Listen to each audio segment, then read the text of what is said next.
जैसा कि आप देख रहे हैं ये क्लास 12 ठीक है कक्षा 12 का एक टॉपिक है अवकल समीकरण। ठीक है, तो इस वीडियो में हम लोग देखेंगे कि अवकल समीकरण क्या होता है।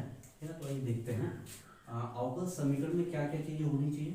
अवकल समीकरण में कहेंगे जिसमें, ठीक है, अवकल समीकरण क्या होता है, कहेंगे वह समीकरण, है ना, वह समीकरण जिसमें तीन चीज़ें पाई जाती हैं। है ना, जिसमें कौन कौन सी तीन चीज़ें, कहेंगे स्वतंत्र चर, ठीक है, यहाँ लिख देते हैं ना, जिसमें कहेंगे स्वतंत्र चर, और उसके बाद फिर क्या होता है, कहते हैं परतंत्र चर, फिर स्वतंत्र चर और परतंत्र चर। और क्या होता है, तो कहते हैं कि परतंत्र चर का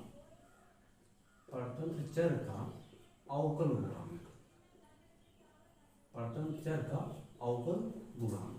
तो मतलब एक ऐसा समीकरण जिसमें ये तीन पार्टियां पाई जाती हैं।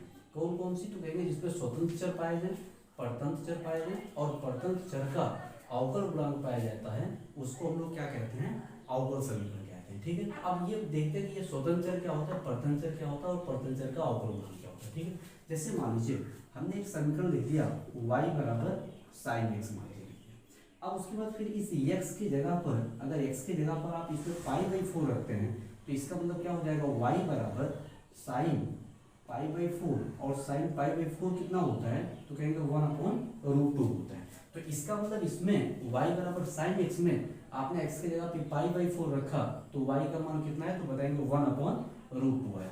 अगर इसी तरह से, अगर इसी समीकरण हम x की जगह पे π/3 रख देते हैं तो इसका मतलब y बराबर sin π/3 और π/3 का मतलब sin 60 डिग्री होता है। sin 60 में इसका मान कितना होता है, √3/2। तो इसका मतलब ये है कि इसमें अलग अलग x का मान रखने पर कहेंगे y का मान हमेशा अलग अलग आता है। अर्थात ये बोल सकते हैं कि x के बदल जाने से y को बदलना पड़ता है।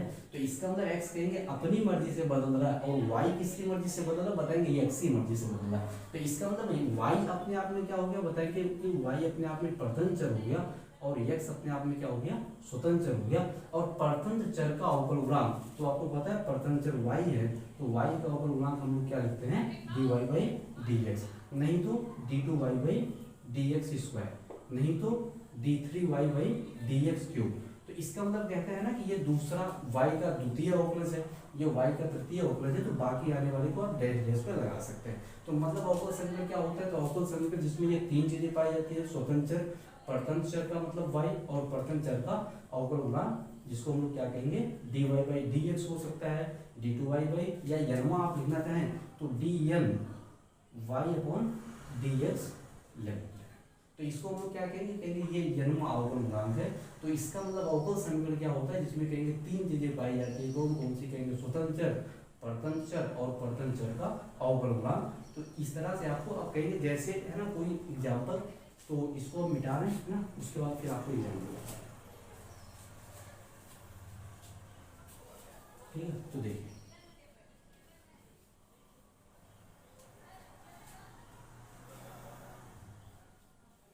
ना, इसमें क्या हो जाएगा, कहेंगे जैसे मान लीजिए एक समीकरण लिख रहे हैं x × dy/dx + y = 0।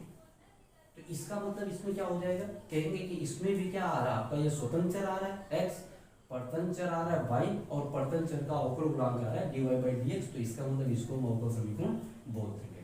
और देखिए क्या हो सकता है, एक आध और लिखते हैं, कहेंगे x d2y/dx² + xy बराबर 10 लिख सकते हैं। तो आप कहेंगे इसमें स्वतंत्र चर x है और उसमें परतंत्र चर का अवकल गुणांक है और आपका स्वतंत्र और परतंत्र चर है, लेकिन फिर आप कहेंगे ये सर 10, तो हाँ 10 भी अगर आता है, 10 यहाँ पे क्या है, कहेंगे ये पूर्ण अचर है। तो मतलब अगर समीकरण में x और y और इन तीनों चीजों के साथ आपका अगर पूर्ण अचर भी आता है तो उसको हम लोग अवकल समीकरण मानेंगे।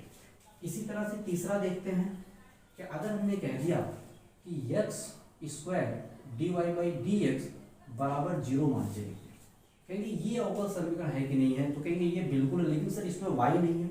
तो हाँ x और y, हमने ये नहीं कहा, ठीक है, हमने ये कहा है कि अगर x और y और ये आते हैं तो अवकल समीकरण है। हमने ये नहीं कहा कि अगर x और y ना आए तो अवकल समीकरण नहीं होगा।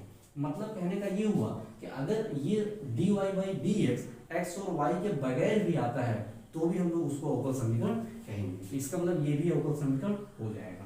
अब उसके बाद फिर जो है अगर हमने कह दिया कि अगर केवल dy बाई डी एक्स बराबर 5 लिख दिया तो सर ये अवकल समीकरण होगा कि नहीं? कहेंगे हाँ सर बिल्कुल होगा ये अवकल समीकरण। क्यों ये अवकल समीकरण होगा?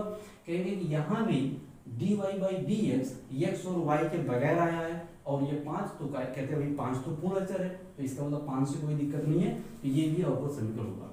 तो सर कोई ऐसा बताइए जो अवकल समीकरण ना हो, तो बिल्कुल है ना। देखिए जैसे अगर मान लीजिए हमने लिख दिया d2y by d x square plus dy by d x बराबर स्मॉल a, अगर ये आपने लिख दिया तो ये अवकल समीकरण नहीं हुआ। क्यों सर क्यों? इसमें क्या दिक्कत है? तो कहेंगे इसमें दिक्कत ये है कि यहाँ पे a क्या है बताएंगे? श्वेत क्षेत्र है।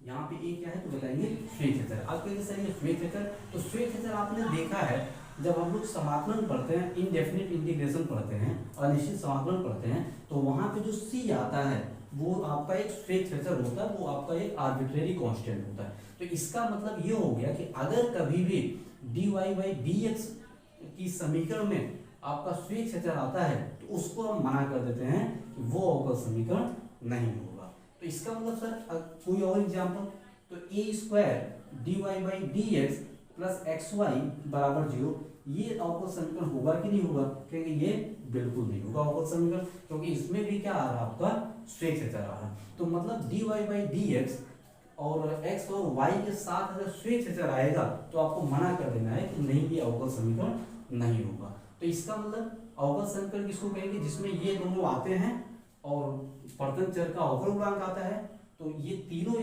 पार्टियां एक साथ पाई जाए तो उसको हम लोग अवकल समीकरण कहेंगे।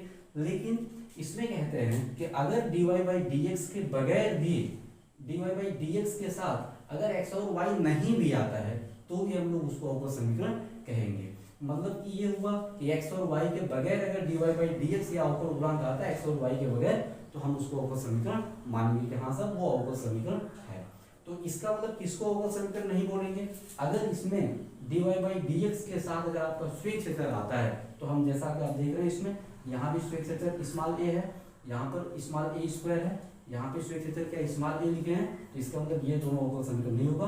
बाकी आपको सारे अवकल समीकरण पूर्ण अचर भी आता है तो अवकल समीकरण वहां पे हो जाएगा। अब उसके बाद फिर अवकल समीकरण आपको पता चलेगा क्या होता है। इसके बाद फिर हमको देखना है अवकल समीकरण की कोटि और घात।